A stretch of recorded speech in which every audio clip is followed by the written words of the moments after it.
Distinguished guests, please welcome the President of the United States and the President of Ukraine.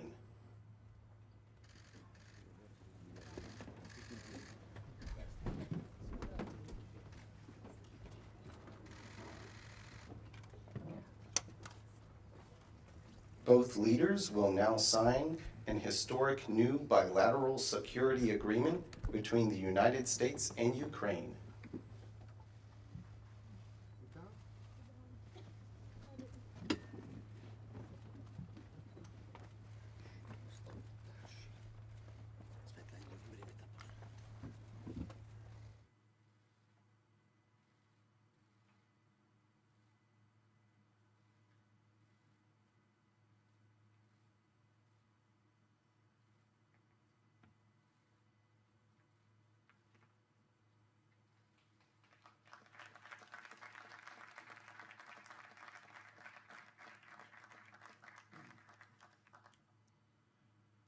Good evening, everyone. Last year at the NATO summit in Lithuania, the United States brought together every member of the G7 to sign a joint declaration of support for Ukraine. 25 additional countries joined us quickly. Each agreed to forge a long-term bilateral commitments with Ukraine. President Zelenskyy and I have just now signed that agreement between the United States and Ukraine. Our goal is to strengthen Ukraine's credible defense and deterrence capabilities for the long term. A lasting peace for Ukraine must be underwritten by Ukraine's own ability to defend itself now and to deter future aggression anytime in the future. The United States is going to help ensure that Ukraine can do both, not by sending American troops to fight in Ukraine, but by providing weapons and ammunition, expanding intelligence sharing, continuing to train brave Ukrainian troops at bases in Europe and the United States, enhancing interoperability between our militaries in line with NATO standards, investing in Ukraine's defense industrial base so in time they can supply their own weapons and munitions, working with Ukraine's partners to build a future force that is strong, sustainable, and resilient, and supporting Ukraine's economic recovery as well as its energy recovery after Russia has repeatedly targeted Ukraine's energy grid with massive attacks in the futile attempt to break the will of the Ukrainian people. All these lines of efforts and others are laid out in this agreement. Additionally, the G7 achieved a significant outcome this week on the matter of Russia's frozen assets in Europe and other places outside of Russia. Back in 2022, 2 days after Russia's invasion, members of the G7 and the European Union worked together to freeze $280 billion in Russian central bank funds outside of Russia. I'm very pleased to share that this week, the G7 signed a plan to finalize and unlock $50 billion from the proceeds of those frozen assets, to put that money to work for Ukraine. Another reminder to Putin, we're not backing down. In fact, we're standing together against this illegal aggression. The agreement that President Zelenskyy and I just signed also lays out our shared vision for a just peace, a peace rooted in the UN Charter and the principles of sovereignty and territorial integrity, a peace with a broad base of support around the world that holds Russia accountable for the damage it has done in this war. We will see this vision strongly affirmed at the historic peace conference happening in Switzerland this weekend, where Vice President Harris will represent the United States. Finally, this agreement accelerates Ukraine's integration into the European and transatlantic communities. It includes major commitments from Ukraine to implement democratic, economic, and security reforms in line with the European Union's accession goals and NATO's programs of reform. While we take this step, the United States is also intensifying pressure on Russia. Yesterday, the U.S. Treasury Department made clear any bank anywhere in the world that deals with sanctioned Russian banks, companies, or individuals risk being sanctioned themselves. And we announced roughly 300 new sanctions on individuals and companies that are helping Russia with the war effort. They include key parts of Russia's financial sector.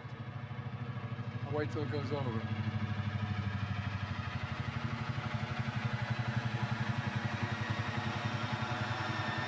as well as individual and entities that supply Russia with items critical to its defense production, like microelectronics, machine tools, and industrial materials. We also sanction more Russian future energy projects, that Russia's natural gas oil projects that are under construction and are not yet fully operating. Putin is counting on revenues from these projects. Our sanctions will disrupt those plans. Plus, at the G7, we discussed our shared concern about countries like China, where we're supplying Russia with materials they need for their war machine. And we agreed to taking collective action to push back against that activity. Let me close with this. We've taken 3 major steps at the G7 that collectively show Putin we cannot wait us out. He cannot divide us. And we'll be with Ukraine until they prevail in this war. First is the bilateral security agreement just signed. Second, historic agreement to provide $50 billion in value from Russian sovereign assets to Ukraine. And third, an agreement to ensure our sanctions efforts disrupt third countries that are supplying Russia's war efforts. That will increase pressure on the Russian economy. Collectively, this is a powerful set of actions, and it will create a stronger foundation for Ukraine's success. 2.5 years ago, Putin unleashed a brutal war on Ukraine, and it's been a horrifying ordeal for the Ukrainian people who are so brave and incredible. It's also been a test for the world. Would we stand with Ukraine? Would we stand for sovereignty, freedom, and against tyranny?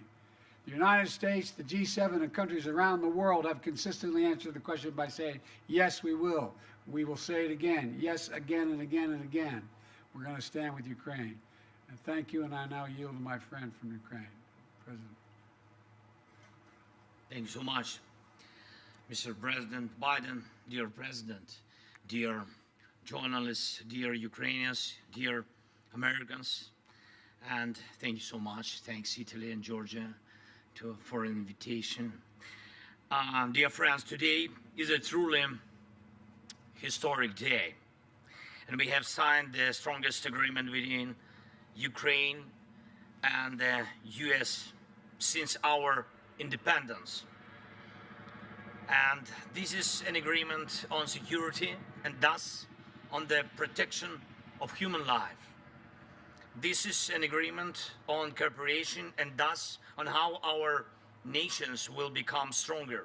This is an agreement on steps to guarantee sustainable peace, and therefore it benefits everyone in the world, because the Russian war against Ukraine is a real global threat.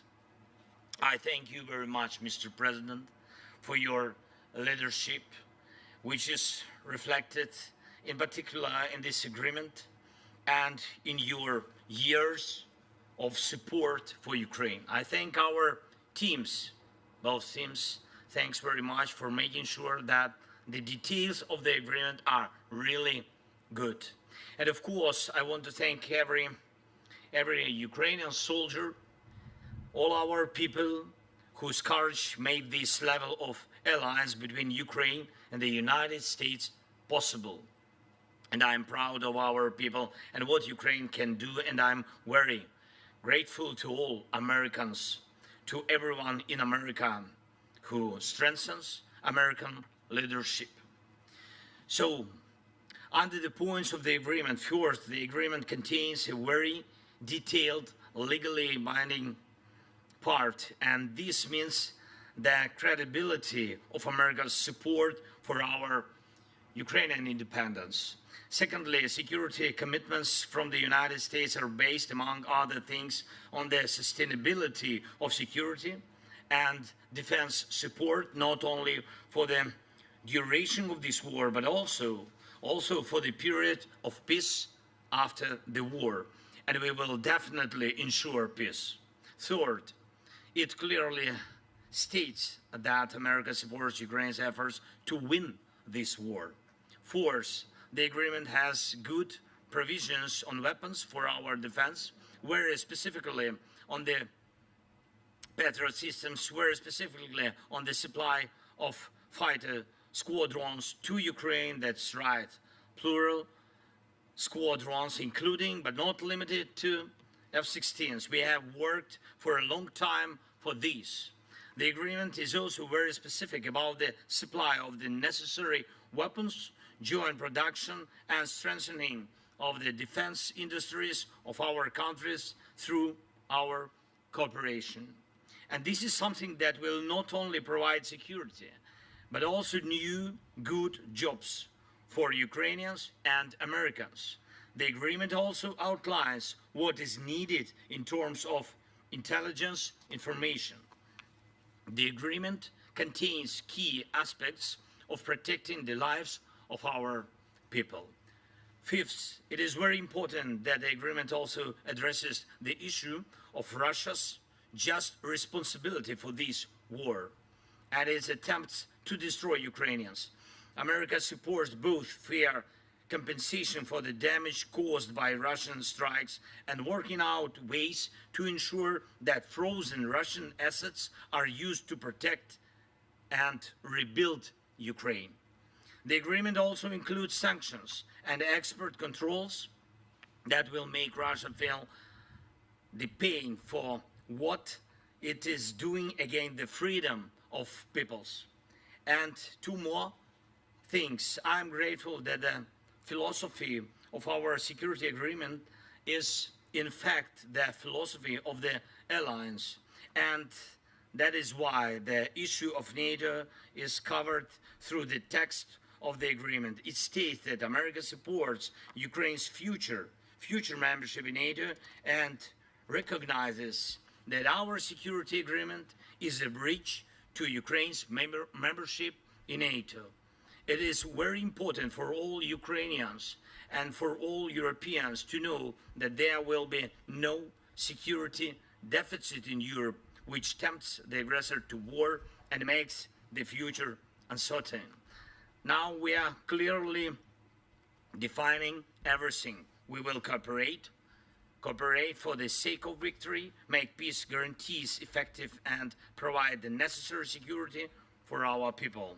And thank you, Mr. President, for your leadership in the G7's decision on 50 billion loan for Ukraine. It's a vital step forward in providing sustainable support for Ukraine in winning this war.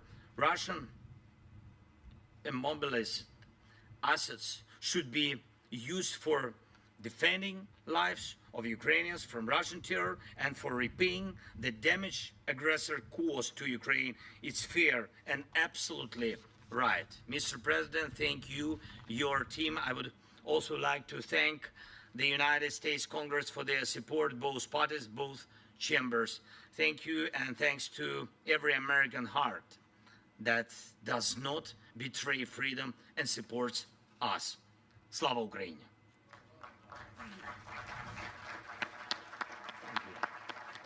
Now what we'll do is we're going to take two questions from American reporters and a question each from two American reporters and a question each from two Ukrainian reporters. The first person I'm to call on is Colleen Long of the Associated Press.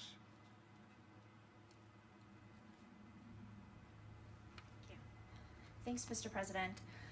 About 2 weeks ago, you changed course to allow Ukraine to fire U.S. weapons into Russia. Given the reported successes, would you consider further expanding the parameters on U.S. weapons into Russia, even despite your concerns about escalation? And on the news from home, you're going through something that so many American families go through, the intersection of addiction and the criminal justice system, but you're not like most families. Was your son able to get a fair trial? Do you believe the Justice Department operated independently of politics? And for President... Let me answer your question and you ask his question, okay? With regard to the first question, it is clear that the near abroad, meaning just across the line of the border with Russia and Ukraine, that it makes a lot of sense for Ukraine to be able to take out or combat what is coming across that border. In terms of long-range weapons, longer-range weapons into the interior of Russia, we have not changed our position on that sort. With regard to the question regarding the family, I'm extremely proud of my son Hunter. He has overcome an addiction. He's one of the brightest, most decent men I know. And I am satisfied that I'm not going to do anything. I said I abide by the jury decision, and I will do that, and I will not pardon him. President Zelenskyy, a number of leaders here in Italy, including President Biden, are facing upcoming election challenges. How will the security agreement signed tonight and the other promises of support continue if they are not in office? And what's your contingency plan if they don't?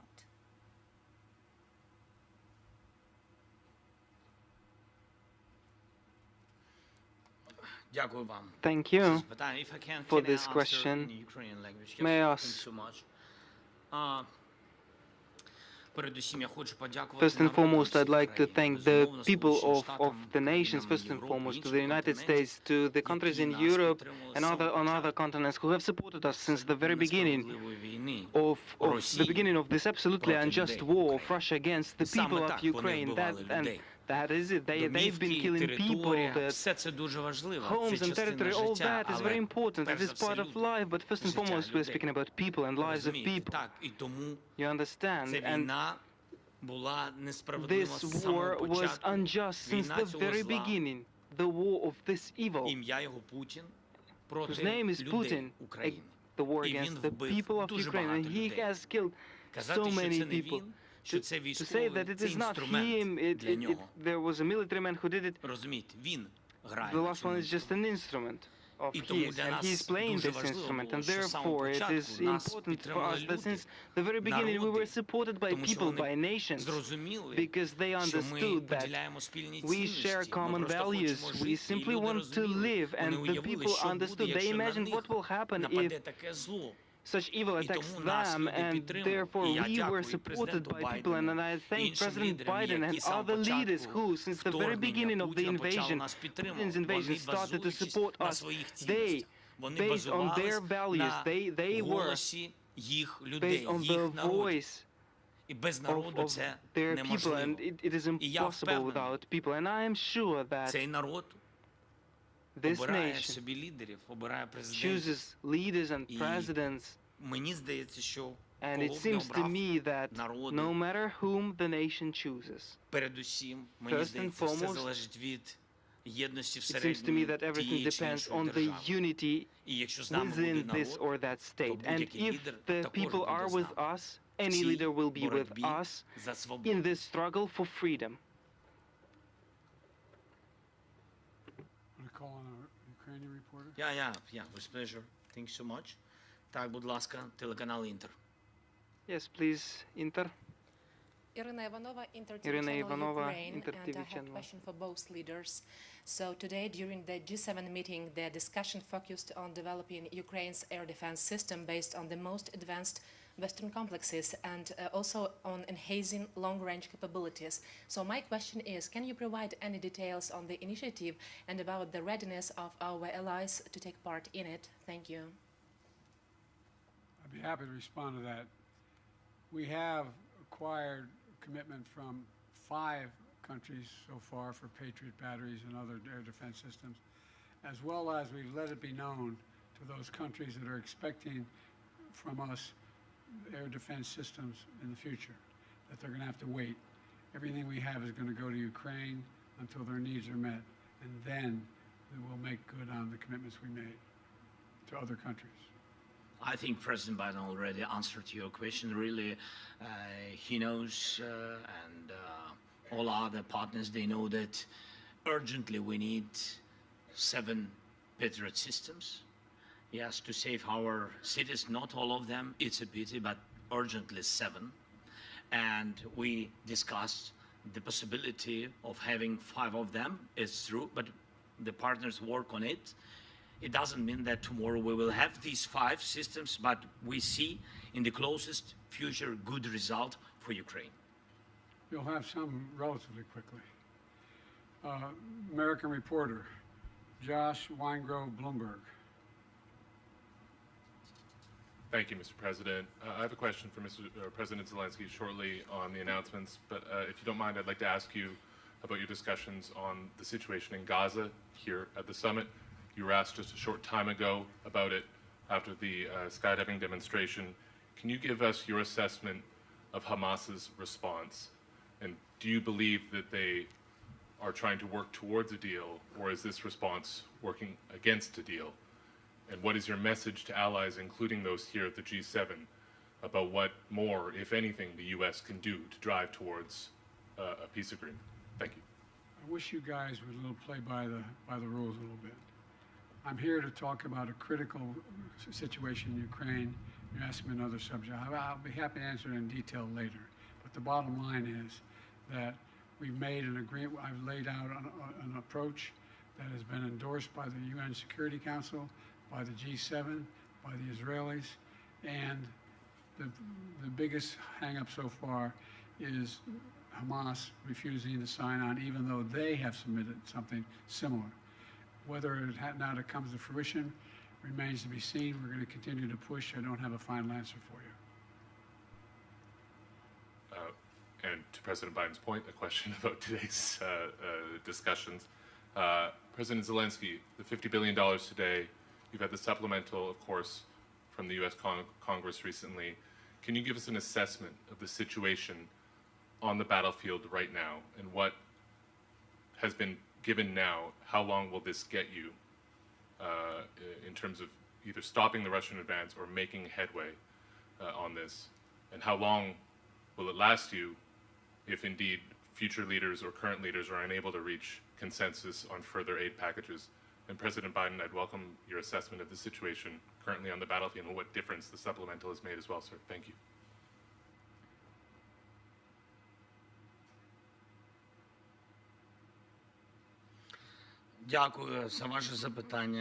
Thank you for your question. Indeed, we were expecting the fundamental package of the support within the Congress of the United States of America, and truly it was a long pause for our warriors first and foremost, but it is important, and we are grateful that in the very end we have this supplement, and this will for sure strengthen our warriors.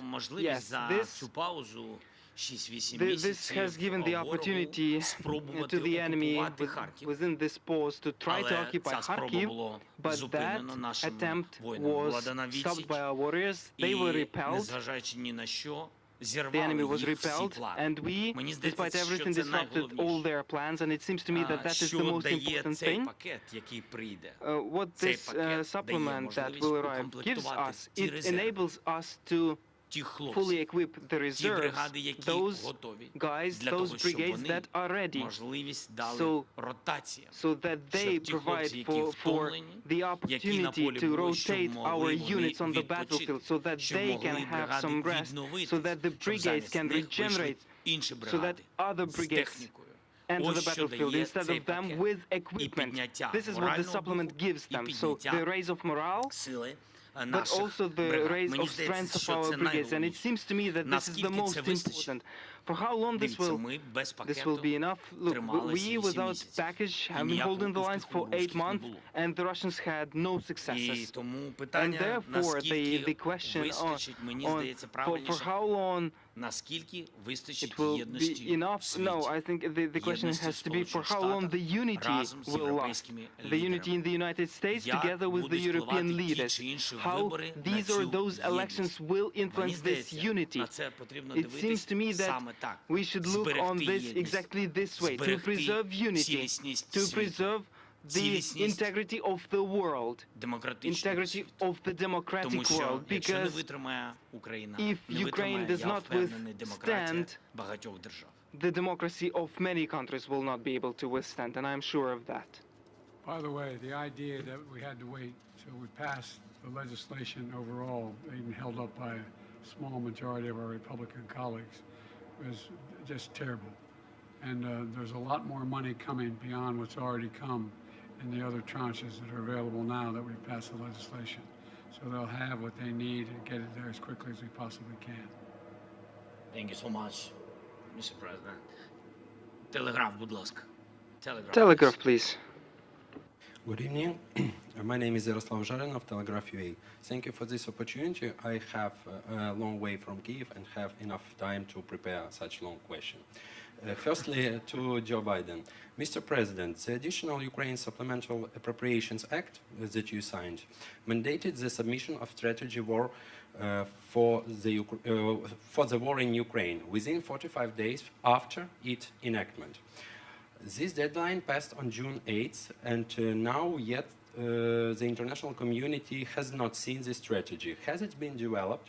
And if the strategy is classified, what steps does your administration plan to take to hasten Ukraine victory in the war? It's my first question. The second will be to the President Zelenskyy. What was the last part of your question? Has it been developed, this strategy, and what steps does your administration plan to take to victory Ukraine in the war? The steps we're going to take to make sure that Ukraine has victory and that Russia does not prevail is continued support, what we just signed. We signed that, and a significant number of nations have signed it. We have convinced the G7, we've got support of the G7, and quite frankly, 48 other countries. We sat with the Prime Minister of Japan, South Korea. We have 50 nations have signed up beyond the NATO and the G7. And so we're going to stay as long as it takes. With regard to the plan, that is a plan in process now. We're discussing with our Ukrainian friends exactly what it would be. We have a lot of movement toward that. We know the outlines of it. We have not done the detail of it all.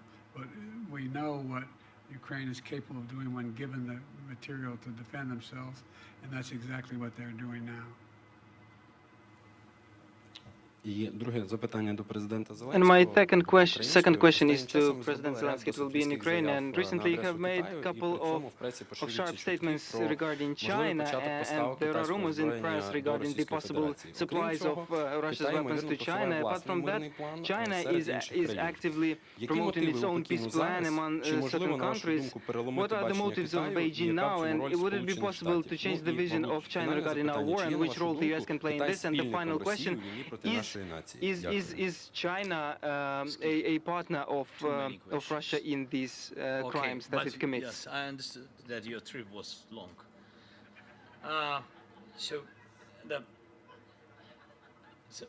First of all, I had phone conversation with the leader of China by phone. He said that he will not sell any weapon to Russia. That is the first. We'll see with you. We'll see. But he said to me, if he is a respectable person, he will not, because he gave me the word. The second, you know very good with details our peace formula. It's very open for everybody, basing on charter, yes, nation, and you know that it bases on next principles: territorial integrity, sovereignty, nuclear security, food security. If China has alternative view on it, it can prepare alternative peace formula. If we share common views on it, like globally with all the world, I think so. So if they share the same way to peace, we will find dialogue. By the way, China is not supplying weapons, but the ability to produce those weapons and the technology available to do it. So it is, in fact, helping Russia. Thank you all so very much. Appreciate it. This concludes our press conference. Thank you, everybody. Mr.